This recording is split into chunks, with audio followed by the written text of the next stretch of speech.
అసలు కాళేశ్వరం మీద మేము పెట్టిందే 80,000 కోట్లు, కాళేశ్వరం ప్రాజెక్టే 80,000 కోట్లు అయితే 1,00,000 కోట్ల రూపాయల అవినీతి ఎట్లా జరిగింది?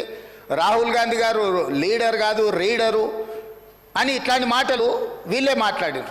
ఇప్పుడేమంటుండు? ఇప్పటి వరకు మేము 94,000 కోట్ల రూపాయలు కాళేశ్వరం ఖర్చు పెట్టినామంటున్నాడు. అప్పుల లెక్క ఏదైతే చెప్తుండో అమ్ముకునే లెక్కలు చెప్తలేడు. మా పాలమూరు జిల్లా ప్రాజెక్టులు పూర్తి కాకపోవడానికి వీళ్ళ దుర్మార్గం కారణం కాదా?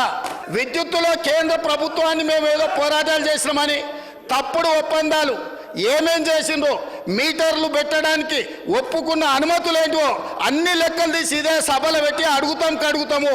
ఇప్పుడు మీ ద్వారా వారు నిజంగానే చాలా నిజాయితీగా నడుపుంటే నేను ఒక్కటే మాట అడుగుతున్నా, బతుకమ్మ చీరల మీద, కేసీఆర్ కిట్ల మీద, గొర్రెల పంపకాల మీద, ఈ 3 పథకాల మీద మీరు గొప్ప పథకాలు అంటున్నారు కదా, దీని మీద విచారణకు సిద్ధంగా ఉన్నారా? దీని మీద సమాధానం చెప్పండి అని నేను అడుగుతున్నా అధ్యక్ష.